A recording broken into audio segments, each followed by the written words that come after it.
Hey everyone! In this video, we will learn how to deploy a PHP project on AWS. First, sign in to AWS and open the EC2 dashboard from the AWS Management Console. Next, launch a new EC2 instance using Amazon Linux or Ubuntu with Apache support. Then, allow HTTP and SSH traffic by configuring your security group properly.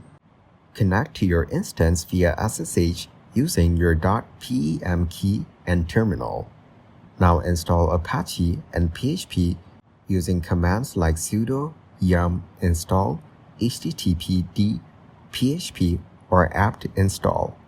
Start the Apache server using sudo service httpd start or sudo systemctl start Apache 2. Now upload your PHP files using SCP or tools like FileZilla into the /var/www/html. Set proper permissions with sudo chmod and chown to avoid access issues. Then visit your EC2 public IP to view your deployed PHP application live. Thanks for watching.